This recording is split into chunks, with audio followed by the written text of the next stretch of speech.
اهلا وسهلا بيكم معايا في فيديو جديد. فيديو النهارده من فيديوهات اسكندريه من شاطئ استلي ومنطقه استلي. النهارده رحنا شاطئ استلي طبعا عشان نشوف ظاهره تحويله رمله استلي باللون اللبني. طبعا ناس كتير اتكلمت في موضوع ان استلي اتحول باللون اللبني، وكمان هي رمله البحر قالوا عليها كده رمله البحر اتحولت للون اللبني. فقلت بقى ازاي ننزل نشوف الموضوع ده وافهمكم الموضوع وحقيقة تحويل شاطئ استلي باللون اللبني ده. غير كمان في الفيديو ده هنعرف اسعار الشاطئ واسعار الكباين، وكمان هنعرف اسعار الايجارات هناك في المكان كام ايجارات لو حد حابب يجي يصيف في اسكندرية. طبعا صيف ومصايف اسكندرية ابتدت دلوقتي، طبعا خلاص احنا كده ابتدت اسكندرية زوارها يجوا طبعا منورين كل مكان. فطبعا اكتر الناس حابة ان هي تسأل عن الايجارات وعن الاسعار الشواطئ، وكمان الكباين اللي موجودة في استلي السنة دي سعرها كام. كل ده هنعرفه في الفيديو ده. بس قبل اي حاجة، لو اول مرة تشوفوا القناة ما تنسوش ان انتوا تعملوا اشتراك وتفعيل جرس ولايك للفيديو فضلا وليس امرا. يلا بينا بقى نبدأ فيديو النهاردة. فيديو النهاردة زي ما قلت لكم من منطقة استلي. لو انتوا جايين من المنشية او من بحري او من غرب اسكندرية من العجمي هتركبوا اي حاجة بحر وقولوا له عند استلي. ولو جايين من الناحية التانية من المنتزه او من المندرة او من المعمورة نفس الكلام، هتركبوا اي حاجة ينزلكوا عند نفق استلي، ولازم تقولوا له طبعا عند النفق. لو جايين من الناحية التانية هتنزلوا اللي هو الناحية الاولانية من المنشية اللي هو اللي هناك ده، هتنزلوا من النفق ده هيجيبكوا الناحية دي على طول. ولو جايين من الناحية دي مش محتاجين ان انتوا تنزلوا النفق طبعا، لان هنا ممنوع ان حد يعدي الطريق، لازم طبعا من نفق. شاطئ استلي ليه دخلتين، دخله من نفق من تحت، يعني وانتوا بتعدوا كده من تحت هتلاقوا النفق ناحيه اللي هي تطلعكم على الفوق على الكوبري اللي احنا واقفين عليه، وناحيه تانية تدخلكم الشاطئ. وليه دخله تانية من فوق. طبعا الناس دي اللي هي حابه طبعا مش تدخل الشاطئ، حابه ان هي تدخل عند الكباين فوق. طيب شاطئ استلي ثمنه كام؟ تمن تيكت الدخول الفرد شامل كرسي وترابيزه وشمسيه 25 جنيه. و25 جنيه دي ثابته في شاطئ استلي من زمان جدا. وشاطئ استلي للمعلومات الشاطئ الوحيد اللي في اسكندريه ما شاء الله ولا اتغير اسمه وثابت في مكانه وما حصلش فيه اي تغييرات خالص، الا التغيير اللي هو تحويل رمله البحر باللون اللبني او الازرق، وده اللي هنتكلم فيه برضو النهاردة في الفيديو. بس خلينا ماشيين واحدة واحدة عشان تعرفوا كل حاجة عن الشاطئ. ولسه طبعا هنتمشى وهنشوف كل حاجة في الشاطئ واحنا كده بنعرف معلومات عن شاطئ استلي. قلنا تيكت الدخول 25 جنيه الفرد. طيب لو انتوا 4 افراد بتدخلوا برضو ب25 جنيه، بس بيدي ترابيزة واحدة وشمسية واحدة. لكن لو العدد زاد عن كده بيدي شمسيتين وترابيزتين. وطبعا حتى لو العدد قل هو في شمسية وفي كرسي وفي ترابيزة بال25 جنيه، يعني مش بتدفعوا فلوس تانية. ولو حبيتوا ان انتوا تاخدوا شمسية اضافية او ترابيزة اضافية بتدفعوا 5 جنيه. سعر دخول الحمامات او التويلت او WC من غير فلوس خالص، ما بتدفعوش فلوس وانتوا داخلين، عشان في شواطئ طبعا بتدفعوا تيكت دخول فيها، لكن هنا من غير تيكت دخول. وفي كمان غرفة تغيير الملابس غير الحمامات. الشاطئ كبير وشاطئ مش مفتوح، الشاطئ مقفول لان فيه كوبري وفيه صدادات، فالموجة فيه مش عالية خالص، يعني هيكون امان على الاطفال. وكمان لو انتوا بتحبوا تنزلوا في بحر مفهوش موجة عالية ولا فيه سحب، فهو شاطئ استلي مناسب جدا. وفي كذا قعدة، في قعدات قدام على الشاطئ كده زي ما حضراتكم شايفين، وفي قعدات ورا في براجولات كده ورا، اللي حابب يقعد كده قاعدة رايقة ورا في براجولات. وطبعا في صف تاني في النص. كل ده احنا بنتكلم فين؟ بنتكلم في الامامي فقط. وكل ده برضو ما قلناش ايه معلومة ان الرملة اتحولت للون اللبني، لان لسه هنروح لها هناك وهوريكم الرملة اللي اتحولت وزي ما اتقال بالظبط. بس برضو خليني اللي انا افرجكم الشاطئ واحدة واحدة. هنا بقى المكان اللي تحت ده كده ممشى لو حد داخل من البوابة اللي تحت اللي عند النفق. وطبعا في ناس مش بتقدر تمشي على الرملة، فيقدروا ان هم يمشوا على المشاية اللي في النص او الممشى اللي في النص ده، هيكون اسهل بكتير ان هم يودوهم على الشاطئ، او لو حابين يقعدوا في البراجولا اللي ورا. وهنا كمان كباين تاني، يبقى احنا كده شفنا كباين على الناحية اليمين فوق وعلى الناحية الشمال فوق. الكباين دي من فوق فيها قعدات هنشوفها مع بعض دلوقتي. القعدات دي اللي واخد كابينة ومش حابب ان هو يقعد على الشاطئ، بس حابب يقعد زي في تراس كده على البحر، هيقعد في المكان ده. بصوا شايفين كده، دي قعدات كده، دول كده تبع الكباين، واخدين كابينة، بتبقى أسرة أو مجموعة صحاب. بس طبعا الشاطئ هنا ما بيدخلش مجموعة شباب مع بعضها، او مجموعة شباب وبنات ياخدوا كابينة، او ولد وبنت ياخدوا كابينة، ده طبعا ممنوع. هي الكباين دي بتبقى للعائلات فقط، وبيكون موجود فيها قدامها الممشى ده. الممشى ده محطوط فيه زي كافيتيريا كده، طبعا بتقعدوا عليه تبع الكابينة اللي انتوا واخدينها، لان الكابينة انتوا بتاخدوها بالشمسية وبالكراسي بتوعها، ما بتدفعوش فلوس تانية للشماسي والكراسي. طيب الكابينة بكام؟ الكابينة ب350 جنيه، ومتاح ياخدوها لحد 10 أفراد. يعني لو الأسرة 10 أفراد أو 8 أفراد أو 6 أفراد انتوا ممكن تاخدوها. هي مساحتها مش كبيرة ومش صغيرة، هي وما فيهاش، عشان في ناس كتير كانت فاكرة ان الكباين دي بيكون موجود فيها سراير ومكان للنوم. هي ما فيهاش مكان للنوم اصلا، ودي معلومة غلط ناس كتير فاهماها. الكباين دي اول ما بتفتحوها كده عبارة عن اوضة، شبه اوضة كده مربعة، مساحتها مقبولة، محطوط فيها الكراسي البيضة دي ومحطوط فيها الشمسية. طبعا انتوا بتاخدوها، بتفتحوا بقى الكابينة وهو بيحط لكم الكراسي والشمسية قدام طبعا الكابينة. ولو مش حابين ان هو يحطها لكم قدام الكابينة وحابين ان انتوا تحطوا حاجتكم في الكابينة وتنزلوا الشاطئ، ده طبعا ممكن ان انتوا تعملوه، لان في ناس بتكون حابة ان هي زي واخدة اوضة، الاوضة دي هي بتنزل الشاطئ وبتعيش اليوم بتاعها على الشاطئ عادي جدا، وبينزلوا البحر، وبعد كده بيبقوا حابين ان هم يطلعوا فوق يقعدوا ناحية الكباين، او اللي انا بسميها تراس ستانلي، فبيقعدوا عادي. وطبعا بياخدوها من التيكت وهم داخلين، بيحجزوها منه. في ناس تانية ما بتبقاش حابة ان هي تنزل البحر، بيبقوا حابين يقعدوا زي ما حضراتكم شايفين كده، يستمتعوا بس باجواء البحر وصوت البحر، وطبعا يشوفوا الناس وهي بتعوم، واخدين طبعا المكان بتاعهم يحطوا فيه حاجتهم ويقعدوا في التراس كده زي ما حضراتكم شايفين.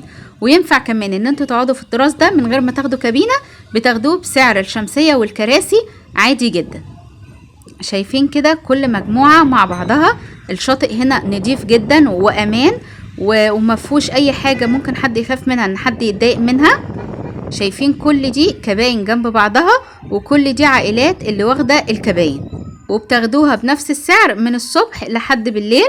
وطبعا اخر الشاطئ بيكون الساعة 8، والشاطئ بيبتدي ان هو يتفتح من الساعة 7 الصبح، رغم ان بتبقى فيه ناس موجودة كمان من الساعة 6، والساعة 7 بتيجي بالليل او 8، وبيكون لسه في ناس على الشاطئ، والناس بتسهر على الشاطئ. يعني هنا في اسكندرية هو ممنوع النزول من اول الساعة 8، لكن الناس بتسهر على الشواطئ لحد الساعة 11 و12. وفي فيديوهات كنت مصورها لكم برضو كان من على شاطئ، وكانت الساعة 11 بالليل وكانت الناس زحمة جدا. وكمان الساعة بتيجي 8 والناس لسه بتعوم في الشواطئ، لان الساعة 8 بتبقى لسه الدنيا نهار كده عندنا في اسكندرية، فالناس بتفضل برضو تعوم. بس طبعا اللي ماسكين الشاطئ بيفضلوا ان هم يحاولوا ان هم يخرجوهم، لان ده طبعا ممنوع. يلا بينا نكمل الفيديو بتاعنا.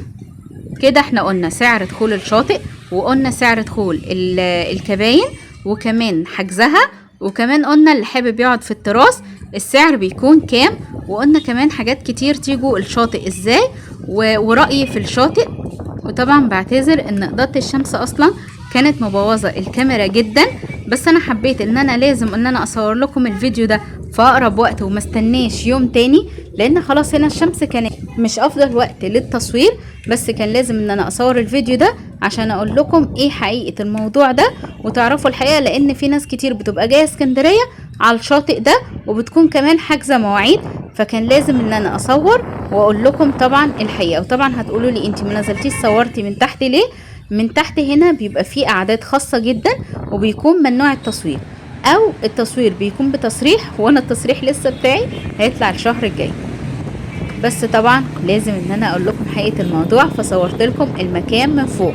احنا كده واقفين على الكوبري الناحية دي، وفي كوبري تاني الناحية التانية، وده لسان استلي. طبعا الناس برضو اللي مش حابة تقعد ولا هنا ولا هنا ولا هنا في الاماكن اللي قلناها دي كلها، ممكن تقعد في اللسان ده. اللسان ده داخل في المية زي ما انتوا حضراتكم شايفين كده، واللي حابب يقعد عليه هو زي كافيه او مطعم، بتبقوا قاعدين في نص البحر، وامان برضو جدا وحلو جدا، والقعدة فيه ممتعة جدا جدا، احلى من القعدة على الشاطئ كمان. لحد هنا بقى جينا لحد ايه؟ لحد حقيقة تحويل رملة البحر باللون اللبني. طبعا انا قلت لكم اللي شاطئ ستانلي ده من اقدم الشواطئ اللي موجودة في اسكندرية، والشاطئ ده اللي متغيرش فيه اي حاجة، ولا اسمه ولا اتغير مكانه ولا حصل فيه تصليحات زي معظم او اكتر شواطئ اسكندرية. واللي عارف شاطئ ستانلي وبيجي على طول، او اللي كان بيشوفه من على الانترنت، عارفين ان شاطئ ستانلي الشمسيات بتاعته بيكون لونها اصفر، ومعروف بالشاطئ الاصفر. وهنا في اسكندرية الشواطئ عموما بتكون معروفة بلون الشماسي بتاعتها، وبتبقى علامة مميزة زي كأنها كده الماركة بتاعتها. فشاطئ ستانلي ده كان معروف بالشاطئ ابو شمسيات صفرة. جينا السنة دي ومن قريب كده، من اول كده ما الصيف بدأوها بالشماسي الصفرة، وبعد كده بقالهم اسبوع حطوا شماسي لبني، والشماسي الصفرة بقت ضعيفة جدا، وبقى معظم الشاطئ كله شماسي لبني زي ما حضراتكم شايفين. وانا اسفة ان انا بخرج من الموضوع اللي انا بتكلم فيه، بس هنا كنت بعمل لكم زوم على لسان البحر اللي انا بقول لكم عليه، بس اضاءة الشمس ما كانتش مساعدة في الكاميرا خالص، لان الميعاد ما كانش مناسب مع اضاءة الشمس. بس طبعا زي ما قلت لكم انا حبيت ان انا افيدكم بالمعلومة دي واصحح معلومة اتقالت. المهم اكمل اللي انا كنت بقوله، وانتوا طبعا بتستمتعوا معايا بجو البحر وبتتفرجوا على الشاطئ. المهم ان هو معروف بالشواطئ الصفرة، والشواطئ والشماسي بتاعته كلها صفرة شبه الشماسي اللي موجودة هناك. طبعا احنا ملناش دعوة بالشماسي دي، الشماسي دي بتبقى تبع الاماكن اللي قاعدة ورا، وكمان الشماسي دي جديدة على الشاطئ. هي الشماسي كلها كانت بتبقى لونها اصفر، واللون الاصفر الصريح. هتلاقوا كده كام واحدة في النص لونهم اصفر صريح. وطبعا جينا بقالهم اسبوع حطوا الشماسي اللي لونها ازرق او لبني دي، فقالوا على شاطئ ستانلي اتحول الرملة بتاعته من اللون الاصفر للون اللبني. وطلعت طبعا المقولة دي وناس كتير بقت تتكلم فيها، وافتكروا ان رملة شاطئ ستانلي هي اللي اتحولت للون الازرق او للبني. وطبعا هنا هم كانوا بيقصدوا مجازا يعني ان هي الشماسي اتحولت، لان هو كان مشهور بالشماسي الصفرة. لكن شاطئ ستانلي حلو، واللي حابب يجي زي ما حضراتكم شايفين الشاطئ جميل. عملت لكم زوم على كل مكان موجود فيه. الشماسي بس هي اللي لونها اتغير، بقت باللون اللي حضراتكم شايفينه ده، بس في كام واحدة لسه صفرة في النص على قديمه. هنا بقى شوفوا معايا الشمس، شايفين الشمس على الكوبري على طول. مش نافع ان انا يعني اجي اعمل زوم، عايزة اوريكم ان ازاي الناس بتعوم، ازاي كمان مفيش موجة، الموجة ضعيفة جدا. يعني يا رب تكونوا شفتوها معايا واستمتعتوا كمان وانتوا بتتفرجوا على الفيديو. بصوا مفيش موجة خالص. وكمان حابة ان انا اقول لكم ان انتوا لو جايبين معاكم اطفال وحابين ان هم يلعبوا راكت، او حابين يلعبوا تنس، او حابين كمان ان هم يركبوا عجل، ممكن يركبوها في الممشى اللي فوق. لكن التنس والراكت ممكن يلعبوها على الرملة تحت، وممكن كمان يطيروا طيارات. بس الطيارات لازم بتستأذنوا فيها إدارة الشاطئ، لأن مش مسموح في أوقات معينة. وكمان دلوقتي بقت في شواطئ في اسكندرية ممنوع فيها ان انتوا تجيبوا حاجات وتطيروها على الشاطئ. طب في هنا كمان مميز في ان انتوا ينفع تركبوا بدال بحر، وهنا موجود بدالين، هم بدالين في الشاطئ كله ينفع ان انتوا تركبوهم زي ما حضراتكم شايفينه. هم البدالين دول اللي في البحر، وطبعا بيركب معاكم واحد من اللي موجودين في الشاطئ. ادي واحد وواحد تاني صورته لكم الناحية التانية. وهنا الشاطئ كمان في انقاذ، وكمان في الراية دي طبعا لازم تشوفوها وتعرفوا منها حالة البحر قبل ما تنزلوا. وعلى فكرة انا سألت كمان وقالوا لي ان ساعات بيكون في كذا بدال مش بدال واحد، وكمان ساعات بيكون في اللي هي الموزة او البنانة اللي انتوا بتحبوها، وطبعا الاطفال كتير بيحبوها وبتبقى موجودة في المكان. هنا بقى صورت لكم كده، بصوا المشهد ده اصلا طفل صغير كان عمال يجري واهله عمالين يجروا وراه اصلا في الممشى ده، رغم ان الممشى ده امان بس هو اخره المكان اللي ممكن يطلعوا منه. عشان كده اي حد يروح المكان يخلي باله على نفسه وعلى الاطفال كمان اللي معاه، رغم المكان امان بس المكان كبير جدا ومفتوح، غير ان هو فيه كباين كتير زي ما حضراتكم شايفين، وفوق طبعا الكوبري والعربيات، فما ينفعش طفل صغير يطلع من المكان كده. طبعا احنا قلنا كل حاجة، فاضل طبعا اسعار الايجارات لو حد حابب يجي يأجر شقة يقعد فيها طبعا لصيف ومصايف اسكندرية. الشقق هنا بيختلف سعرها لو انتوا واخدينها صف اول على البحر ولا واخدينها من جوه. لو واخدينها صف اول على البحر بيكون تمنها في اليوم الواحد عالي جدا وغالي جدا، بيكون من 2000 ل 3000 و 4000 في اليوم الواحد. لكن طبعا لو انتوا واخدينها جوه شوية بيكون سعرها اقل، بيكون سعرها 1500 1000 في اليوم.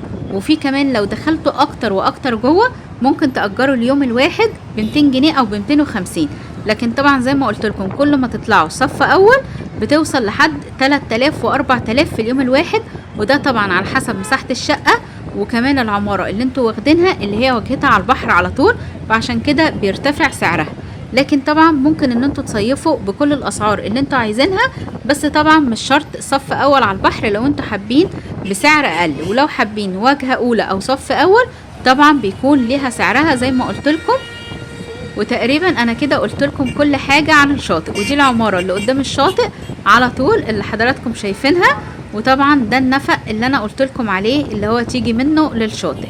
طبعا اخر الفيديو طبعا بعتذر على اضاءة الشمس، بس حبيت ان انا اصور لكم الفيديو ده واقول لكم كمان كل حاجة موجودة فيه.